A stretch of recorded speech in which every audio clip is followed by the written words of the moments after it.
शीश गंग अर्धन पार्वती नंदी भृंगी नृत्य करत है। शिव स्तुति में आए इस भृंगी नाम को आप सब ने जरूर ही सुना होगा।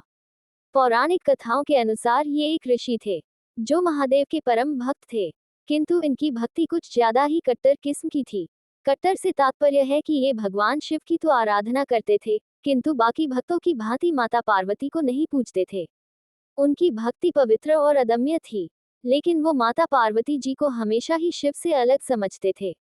या फिर ऐसा भी कह सकते हैं कि वो माता को कुछ समझते ही नहीं थे। वैसे ये कोई उनका घमंड नहीं, अपितु शिव और केवल शिव में आसक्ति थी, जिसमें उन्हें शिव के अलावा कुछ और नजर ही नहीं आता था। एक बार तो ऐसा हुआ कि वो कैलाश पर भगवान शिव की परिक्रमा करने गए, लेकिन वो पार्वती की परिक्रमा नहीं करना चाहते थे। ऋषि के इस कृत्य पर माता पार्वती ने ऐतराज प्रकट किया और कहा कि हम दो जिसमें जान है, तुम ऐसा नहीं कर सकते। पर शिव भक्ति की कट्टरता देखिए, भृंगी ऋषि ने पार्वती जी को अनसुना कर दिया और भगवान शिव की परिक्रमा लगाने बढ़े।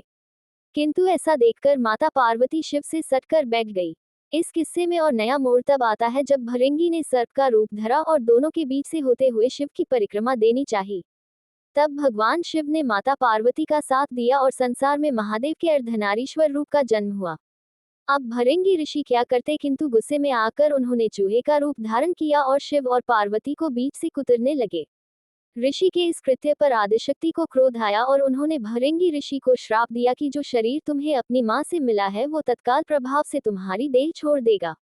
हमारी तंत्र साधना कहती है कि मनुष्य को अपने शरीर में हड्डियां और मांसपेशियां पिता की देन होती है, जबकि खून और मांस माता की देन होते हैं। श्राप के तुरंत प्रभाव से भृंगी ऋषि के शरीर से खून और मांस गिर गया। भृंगी निढाल होकर जमीन पर गिर पड़े और वो खड़े भी होने की भी क्षमता खो चुके थे। तब उन्हें अपनी भूल का एहसास हुआ और उन्होंने मां पार्वती से अपनी भूल के लिए क्षमा मांगी। हालांकि तब पार्वती ने द्रवित होकर अपना श्राप वापस लेना चाहा, किंतु अपराध बोध से भृंगी ने उन्हें ऐसा करने से मना कर दिया। ऋषि को खड़ा रहने के लिए सहारे स्वरूप एक और तीसरा पैर प्रदान किया गया, जिसके सहारे वो चल और खड़े हो सके। तो भक्त भृंगी के कारण ऐसे हुआ था महादेव के अर्धनारीश्वर रूप का उदय।